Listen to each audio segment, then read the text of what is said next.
funniest thing was he chickened out. Like, he said it on air, and then he started backpedaling in his tweets. No, I wasn't saying this. Murph, have the courage of your convictions, Murph. Have the courage of your convictions. You knew before the rest of us. You knew. But it was like, no.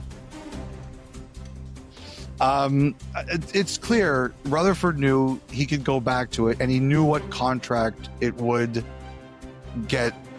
take to get it done. It was $50 million. And that was the number I think we heard during the year, $50 million.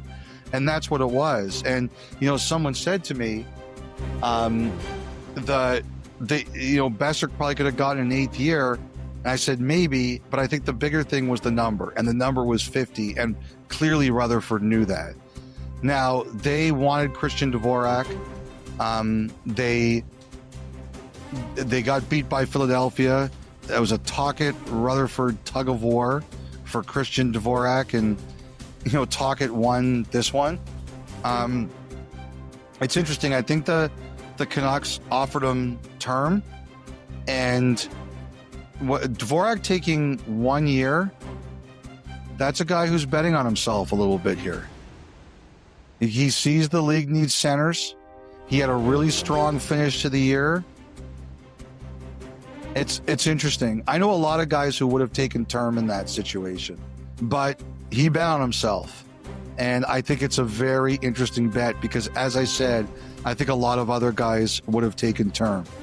But, the Canucks, they didn't get Dvorak. Where Suter ended up, it says to me that the Canucks just weren't sure about the commitment to the player. It's a tough one because Suter is a real great pro, and he had a great year. But overall, what it said to me was the Canucks just weren't sure of the commitment to the player with term, and ultimately they decided to make their bets elsewhere. It's really interesting, though, with Vancouver. I think the other thing, too, is right now, if you did their depth chart, you wouldn't have Baines in it, particularly because of the numbers. Like, I think Ratu looks like he's going to have a shot to make this team next year. Baines, I think, will too, but you'd look at the numbers and he wouldn't be in there. Someone said to me, don't count out more moves and him getting a better shot at making that roster. So I don't think, like, there's been reports about Bluger and Joshua. I don't think the Canucks are done tinkering with this yet. Someone said to me, the Canucks think that Baines is ready to challenge for a spot too. And if they have to clear spots and he gets a chance to play, they won't be afraid of that. So right now, you pencil Heedlin as your number 2 center. Long term, that's not what they want to do, but we already know that's a hard place to find. But I think it's really interesting that after a very tumultuous year, they're betting on the same group minus Miller. It's an interesting bet. That says to me that they think they're closer to the team they were 2 years ago than last year. And it's an interesting bet. It's a really interesting bet. Yeah, but I can see it, though. Like, I don't think it's just, arrogance on the management's part, because not only was it all the off-ice drama and continuous storylines, like, there was a lot of guys hurt last year, too, and the team still finished with 90 points. So I don't think it's crazy that they're thinking that way. And 2, Pettersson gets the no trade in. I have believed this ever since it happened. There were a lot of people that weren't sure that they should give Pettersson that deal. The one guy who was absolutely sure was the guy with the most votes, Jim Rutherford. And Jim Rutherford is going to make that bet. That'll be the key to the whole deal coming out of the gate in the fall for the Canucks. All right, that's your number final one center. thought. The final thought for the 24-25 season. Brought to you by GMC. Last stop on the 32 Tour, Elliot, the Vegas Golden Knights. Mitch Marner's in the fold here now. 8 years. As you know, Bill Foley and company, they are not here to play small ball. Home run cuts only. Now, you had hinted, unfortunately, It's possible we may not see Alex Pietrangelo in an NHL uniform again.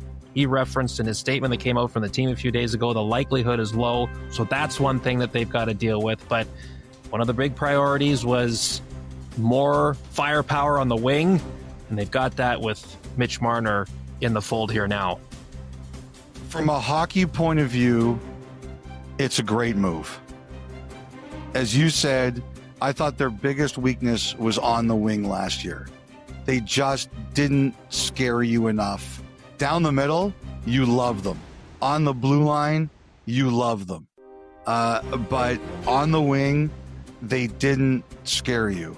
Even with like Dorofeev developing into a 35-goal scorer, and you look at, they have Stone, they have Barbashev, they weren't dangerous enough. And Marner ends that. And he's a great two-way player. And as we've talked about, I think the Golden Knights have liked him for years. So, and you know what? I'll say this too.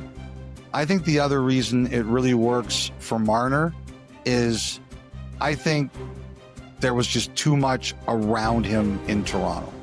Now he's going to be out there. I think he'll be better off with it. I think, fatherhood, as you learned and I learned, and Dom will eventually learn, it changes you for the better. And the greatest years of Marner's life are coming up. And I think the fact it's going to be a long way away from home, as disappointing as it is from a greatest Toronto-born Maple Leaf standpoint, I think for him, it's the right move at the right time, and the team will be the right fit. Kelly McCrimmon in his media conference, he talked about Hertl and Karlsson, how he had to call them and tell them that they weren't getting traded. I heard he also called Barbashev too. Like, Nick Hague is a good player. Nick Waugh is a good player. But if you can do this and still keep Hertl, Karlsson, and Barbashev, that's a huge win for you no matter what you gave up. I also believe that Vegas is a smart enough front office that they have already begun to tackle how this will look with Eichel. Eichel can be extended now. It's going to be a big number. I assume it's going to be over Marner's number unless he just decides to come in at the same one. Eichel is their best player. But I find it very hard to believe that the Golden Knights wouldn't have gone to Eichel and said, look, you're worth $11 billion, but where you think we're going to get Mitch Marner, and now we have Mitch Marner, you're worth whatever you want, but we got to make this work, and you can win here, and we can all win more together. And I think that'll work with Eichel. I whatever the number he signs for, I'm going to guess, and I don't know, but I'm going to guess it could have been a lot